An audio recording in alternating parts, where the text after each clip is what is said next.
Yo, I say, and I just do it and I. Back, blessed, and better than ever. You're looking at it. You're hearing it. You're experiencing it. It's the drop, baby. Here with 99 Production. We are here at Social Status in Charlotte, North Carolina. We just wrapped up an amazing set. My name is Julian. I am the host of the Proceed with Caution podcast, joined by my co-host, Anthony Helm. Make some noise for Anthony Helm really quick. Appreciate it.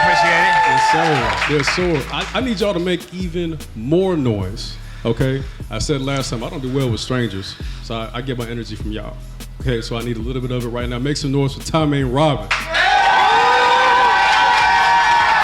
Yeah, thank y'all. My goodness. Okay, everybody's awake. Perfect. I ain't got to wake nobody up. So, we just wrapped up that set, man.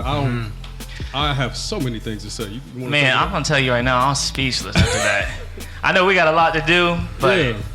The cue cards are simply not big enough. But we're gonna try to fit it in as well as we can. Let's do it. So first and foremost, can I tell y'all a story really quick? I can? Wonderful. So on my second date ever with my beautiful girlfriend, hey girl, I love you.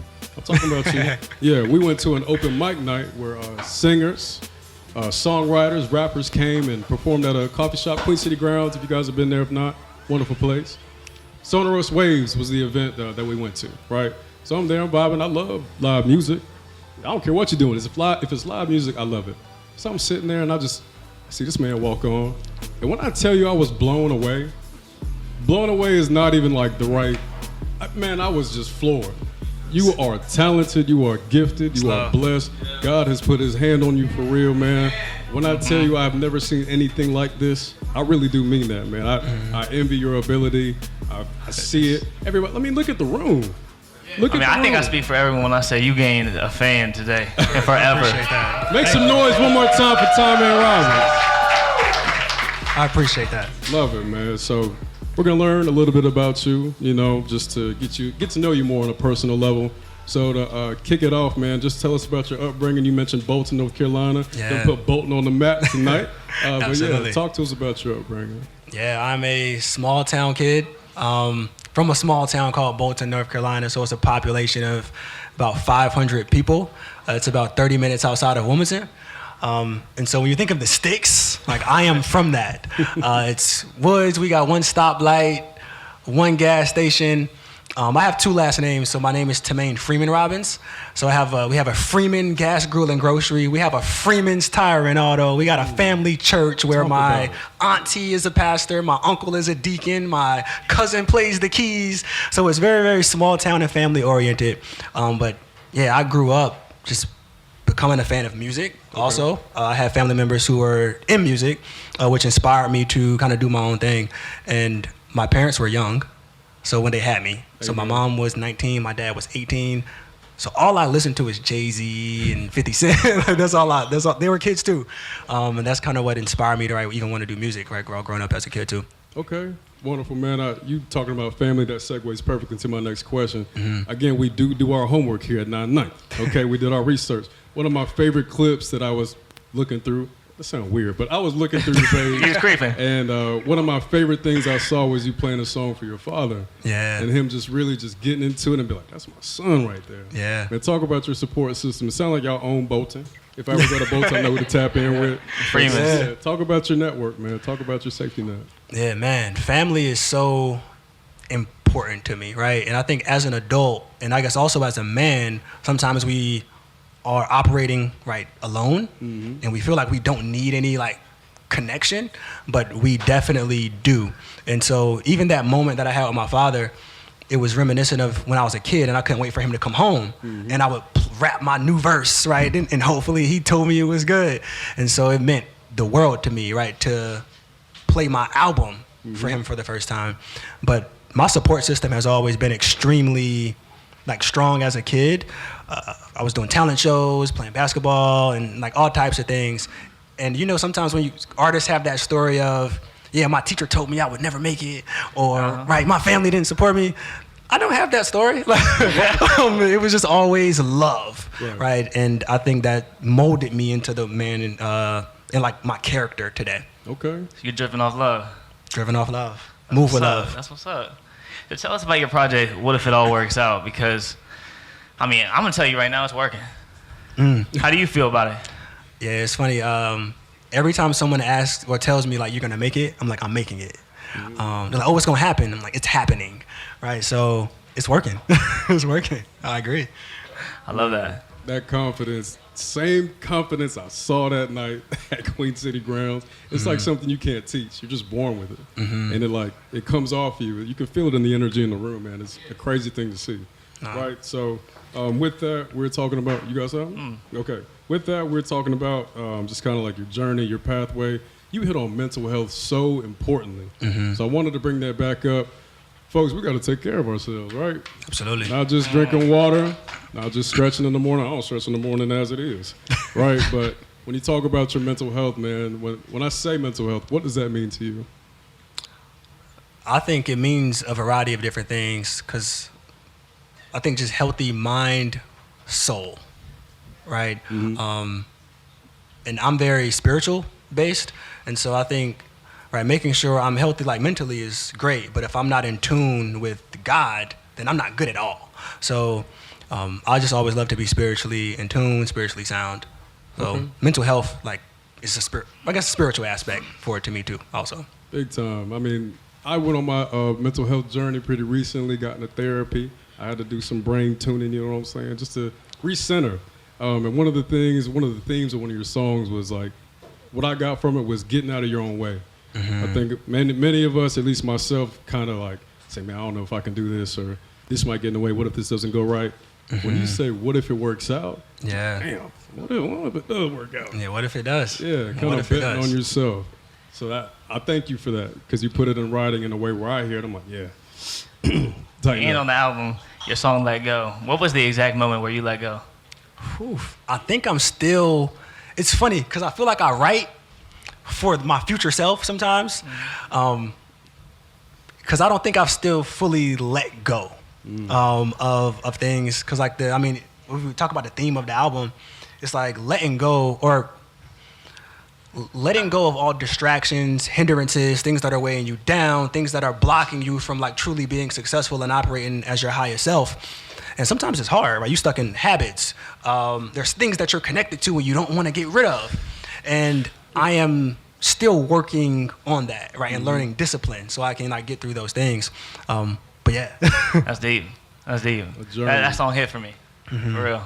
The process, man. I keep thinking about the process, because process normally has a start and a finish, but in reality, it's continuous. Yeah, absolutely. Right? Always on the journey. Does not stop. So, Tymain, you are from North Carolina, yeah? Carolina, born and raised. From North Carolina, make some noise really quick.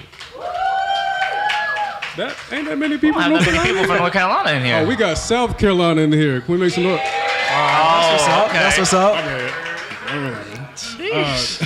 They're taking over. As a rapper from Carolina, I mean, you mentioned Cole. Yeah. We got Jonathan Kirk here in Charlotte. Baby. Can you talk to us about what it means to be a rapper from the Carolinas? Man, I think it means everything, right? I think Carolina has a lot to offer. We are a state where you can only mention a few rappers, right? The Baby, J. Cole, P.D. Pablo, Tusi, right? But Tusi's like R&B type vibe, right? But how many MCs do we have that are on a main stage from North Carolina? There's not many. And so I think that while we have some people who've reached, right, stardom, I think it's extremely important to make sure, right, we still put Carolina on the map, because we should be like a New York, LA, and Atlanta, Houston, with having, right, great artists, right, showcase their art for the world to see. And so it means everything, right? We got something to prove, for sure. Absolutely. I couldn't agree more. So Carolina is one place we have our smaller communities. To my knowledge, you love pointing to community. You got a whole community in Bolton that you guys keep pretty tight. How do you pour into the community here in Charlotte? Yeah, I think the way that I feel like I pour into the community is by doing what I'm called to do. I think my purpose is to inspire and impact people through words. And so whenever I write, I always want to make sure it's coming from a pure place where someone can be impacted or inspired to do something better or to achieve something higher, right? So I feel if I'm doing that, then I'm doing my job. Okay, plain and simple. Plain and simple. I love that. You also mentioned Dreamville. Yeah, I want to hear about Dreamville. How was that? experience, because that's incredible. Yeah, it was so cool. My cousin, he was actually here, but my cousin is TJ Leak. He does dope brunch parties. Anybody ever went to dope brunch? Word, yeah. So he does the parties, and he was throwing a party one time, and I never go out. Like, I hate going to the club. Like, this is not my thing. We can tell you writing. You spend your time writing. Spend my time writing, so it's not my thing. But I pulled up just to support him one time, and there was a woman there who worked for Dreamville, and my cousin is like, "Hey, Tymain, she works at Dreamville. Do your thing." And I'm like, "Bro, what am I supposed to do with that information? Like, you didn't even set me up right for success." And so he walked past her and said, "Hey, this is my cousin. He raps, and he's better than every artist you have on Dreamville roster." Put you on. Talk that talk. That was so unnecessary to say, in my opinion. But she's like, "Okay, send me some music." But I never even got a chance to send her any music. We kind of vibed through the night, and she asked me, "Hey, we're doing a block party at Dreamville. Do you want to perform?" And I'm like, "Of course." Yeah. And it just worked. It just worked, and I performed at Lutz. So shout out to Lou, Charlotte artist, Charlotte native. I performed at Lutz Goldmouth Garage during Dreamville Festival. That's amazing, bro. That's amazing. I mean, not a lot of people can say that. I can't say that. So it's incredible to see. It kind of speaks to the testament of your abilities, your value, your passion.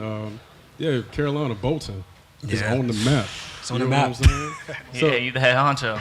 Yeah. If I could ask you one more thing, how old are you? 28. You're 28.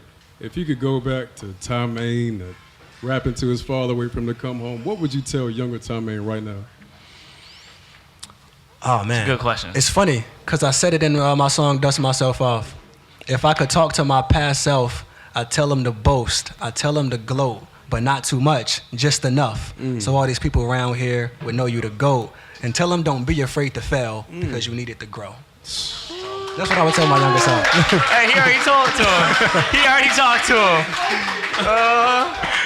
Oh my God. Yeah, I gotta ask you this question. Who is your dream collab? Dream collab. Someone asked me this a while back. I think my dream collab would be Pharrell. Pharrell? Yeah. Pharrell on the feature or on the production? On both? production. And I guess a little of both. Maybe a little of both. But I think Pharrell, because he'd probably be someone who would challenge me a lot. I think I operate in a certain pocket, and I like my pocket. I love my pocket. But he'll probably challenge me. He'll bring me out of it. Because, I mean, if y'all don't know, Pharrell produced All Right for Kendrick Lamar. And he sent them the beat. Yeah, he sent them the beat, and Kendrick sat on the beat for like 8 months, 9 months, and Pharrell just kept egging him on. Like, "Hey, when you gonna work on that song? When you gonna work on that song?" And then look what All Right turned into. So I know he would be someone who would push my pen, but also push my artistry as a whole. Pharrell's the GOAT. That's for sure. A lot of people, when you ask them who would you collab with, who would you do your favorite thing with, they just say their favorite artist or person or whatever. But the way you describe Pharrell means like he could bring that out of you. You know, he's visionary. He could really level you up, enhance you, really pour into your cup. Instead of just being next to me, I'm with Pharrell. You know what I'm saying? So, I think also, it's another story of, because when I love music, but Tyler the Creator. Right? Anybody Tyler the Creator fans? Biggest Tyler the Creator fan. I started listening to him during Bastard. Word? So, but you see how his career has elevated so much. This like 13 years in, he's at the highest he's at the been. highest. He's reinvented himself. And I watched his series on Hulu, and he said Pharrell sat down with him and asked him, I forgot the specific question. House music. Yeah. He said, "Do you want to make house music or not house music?" What was it? I think he said, "You need to make house music." Or you should, I forget what it was exactly. I forgot the question. He thought it was EDM, but he said no. That buy your mama house music. Yeah, the buy your mama house music, the get rich music, right? Don't just make music that is, I'm gonna just put this out, hopefully somebody listens to it. It's like, no, make music that's meaningful, impactful, right, that you care about. And so he shifted his entire strategy as an artist and became so much more serious about it from one conversation. Right? And I mean, it's beautiful. Like, I love Tyler the Creator. He's amazing. But wanted to tell that. That's dope. I just learned something. One of my favorite stories. Okay. Tymain, you're here. I'm sure you performed in other places as well. Yeah. Do you remember your first performance ever and how you felt when you walked off the stage? I don't remember the first performance. I know when it was. Okay. I performed at a talent show when I was in first grade. I don't remember how I felt. I performed again in second grade. But I think a show that I remember wholeheartedly, because I used to always get extremely nervous, right? I hated being in front of a crowd. I hated it. Whether it was basketball, I was nervous. I never showed my skill. Whether it was rapping, I got nervous. And I was on stage at a hair show. I was supposed to rap for my auntie because she did hair. And I got on stage and I forgot all my lyrics. Forgot everything, the entire song. And my aunt was like, Tymain, like, just walk off stage. I just started freestyling. And I freestyled and the entire room went berserk and went crazy. And my cousin came up to me after and said, Tymain, why are you always nervous on everything else, but that time you weren't? And I told myself since then, I was probably 12, I said, if music is something that I want to do for the rest of my life, why would I be nervous? And so I've been going full throttle, been going strong ever since. I do it scared, I love to hear it, man. Please don't ever stop. Don't ever stop. Do not stop making music, because we need you around. And we were just talking about Tyler, the Creator, and you know how like he's a one-man studio. Do you also produce your music or ever engineered? Yeah, so I have. I also recently started engineering myself a lot more often. So I got a studio at the crib. And also been producing as of late and making my own beats. But I love working with my engineer. His name's Ace. Shout out Ace. Shout out Ace. Shout out Ace. Shout out Ace. Yeah, that's my guy. Okay, wonderful. Upcoming projects, you may have touched on that earlier. So, I mean, I don't know. Do you want to highlight anything that may be coming up, anything you're working on? So always working. I don't think there's anything in mind, like project-wise. Okay. Got enough music to put out 3 projects if I wanted to, but what I just dropped, I worked on for 5 years. So like, I Should Have Sold Dope that we heard, I wrote that in 2019. So sometimes I'm a hoarder of music until I can tell a complete story, because I'm a life artist. I got to experience life to have something to talk about. So right now, nothing on the horizon from a project standpoint, but I do have my first headline show next month at the Evening Muse in Noda. Let's go, man. So, thank you. So that is February 15th. Tickets are available, right, if you want to cop a ticket. But yeah. Okay. Yeah, you are very strategic and intentional with your music. Before we even started, I said, man, you're a lyricist. You are a poet. You speak into it. You speak life into your words. And in this hip-hop economy right now, I really appreciate that, because, you know, it's been going away from substance for a minute, and you really bringing that every single time in every song. I appreciate it. I think it was the second song you got into. I had to go get a pen to write this down. I said, I don't feel alone listening to your music. Wow. For real. That's deep. Like, I think you have resonance across the room. I saw somebody outside bopping their head, walking down the street. You're touching everybody, I saw one dude shed bro. a tear. You said what? I saw one dude shed a tear, but I'm not going to call him out. We're not going to call you out, but just know, well, you got reach, man. So now we can get into our rapid fire questions. We're towards the end of the interview. It's going to be a tough one. You might already have it. Top 3 rappers. All time. All time. All time? All time. And I got another one for you. Man, that changes all the time for me. If you said top 5, no order, I could definitely do it. Top 3, Jay-Z, Nas. Oh, who's getting the 3rd spot? Me. Yeah! Because why not? Why not? I love it. I agree. Yeah. But my top 2 always stay the same. It's Okay. Jay-Z and Nas always. That 3rd spot is open, but right now occupied by Tymain Robbins. Yeah, by myself. So now you started producing beats, and you were just talking about how your dream collab would be Pharrell. I got to ask you, top 3 producers all time. Man, that's crazy. Kanye West.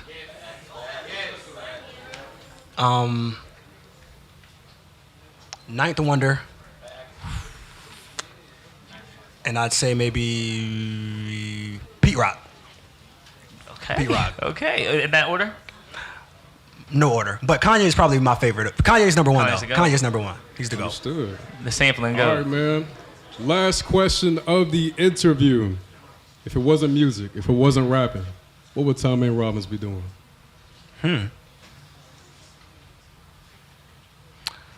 I'd say ministry. Okay. Talk about it. And the reason why I say that is because I feel my music is ministry already. Because like purpose is to impact, inspire people through words, but also like so they can get a greater connection through God. I feel like my album itself is about bringing people to God, let go and let God.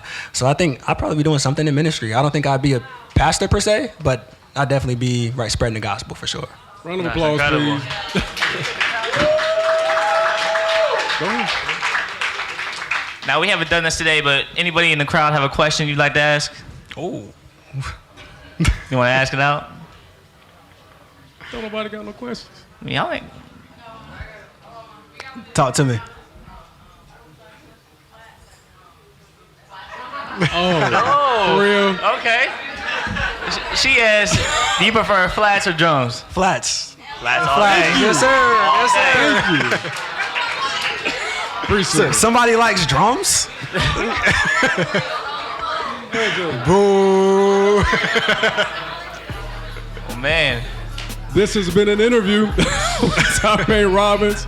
We're gonna wrap it up here. This is the final show that we have for today. Thank you all for being here. Make some noise one more time for yourselves. Thank you all for showing up. Thanks for being present. Man, it's been a full day. I just gotta thank you one more time, man.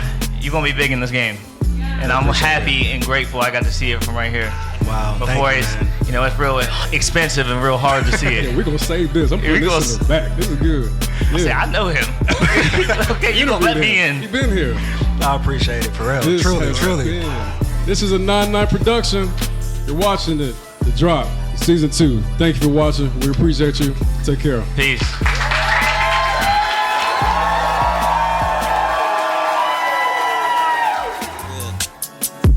Real. Shout out 9-9. Skinny nigga from the Carolina. Real for real. For real, yeah. If I take a chance and maybe it lands and maybe one day we up out of here. I gather the stones that were thrown at the throne as if a young nigga ain't started here. I work hella hard for this. I even slept on the floor for this. And Mama worried about I'm made for this. I'm still slumming with the niggas that I started with. You know I'm right for this. Yeah, I don't need respect. That's something you gather from time. I'm premeditated with mom, been patiently waiting in line. My son on my side, his life is a vessel of mine. He's watching my moves, but life is a bitch with too many moves. I'm focused on men and my views. Too many I carry that just don't align with my truth. I gotta stay humble, even if humble ain't truly appealing. Back when I figured I'm hitting my ceiling. Back when the funds was a -0. I ain't have time just to follow on reason, especially when none of my niggas is eating. Now all of my niggas is steady competing. I try not to step in the middle. You know it'll come off of beefing. You know it'll come when attention arrives. Shit, it's not a surprise. And everyone trying to survive. I pray to the gods. Well, not all the time. The way that I'm feeling divine, I must be aligned. Hold up, wait. Way that I'm feeling on time, I must be a sign. My passion been gone for a while, but thankful I'm feeling alive. Nah, but thankful I'm feeling alive, cause nothing new's under the sun.